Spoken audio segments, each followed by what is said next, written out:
আলাইকুম everyone, welcome back to my channel. আজ আমি খুব সহজ একটি রেসিপি তৈরি করে দেখাবো।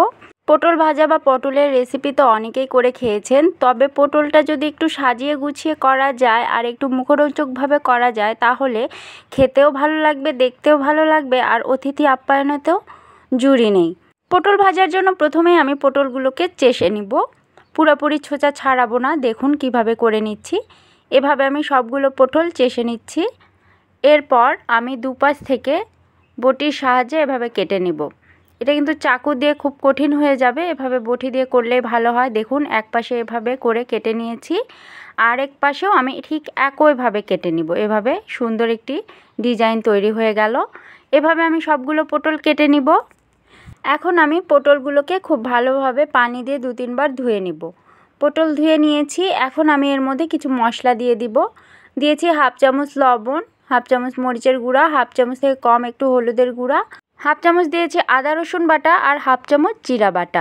এই মশলাগুলো দিয়ে পটলগুলো খুব ভালোভাবে মেখে নিব যাতে সব দিকে সমানভাবে ছড়িয়ে যায়। এরপর এগুলোকে ভেজে নিব। ভেজে নেওয়ার জন্য আমি একটু ফ্রাই প্যানে তেল গরম করে নিয়েছি, তারপর পটলগুলো ছেড়ে দিব। পটলগুলো এমনভাবে ভাজতে হবে, প্রথমে কিছুক্ষণ ঢাকা দিয়ে ভাজতে হবে যেন সেদ্ধ হয়ে আসে, তারপরে কড়াভাবে ভাজতে হবে। পটলগুলোকে গোল গোল করে চারপাশে ঘুরিয়ে ভেজে নিব। এই পটল ভাজিগুলো আমি প্রায়ই করি, বিশেষ করে বাসায় যদি কোনো মেহমান আসে তাহলে এভাবে সাজিয়ে দিতে খুবই ভালো লাগে। আর যে কোনো খাবারের লুকটা যদি ভালো হয়, আকর্ষণীয় হয়, তাহলে খাবারটা খেতেও কিন্তু মজা লাগে। তো এখানে পটলটা দেখতেই পাচ্ছেন অনেকটা ভাজা হয়ে গেছে।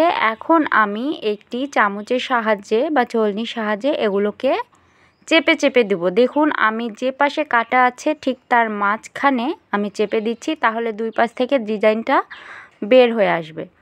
পটল ভাজিগুলো প্রায় হয়ে গেছে, সুন্দর একটি কালার চলে এসেছে। এখন এগুলোকে আমি তেল ঝরিয়ে নামিয়ে নিব।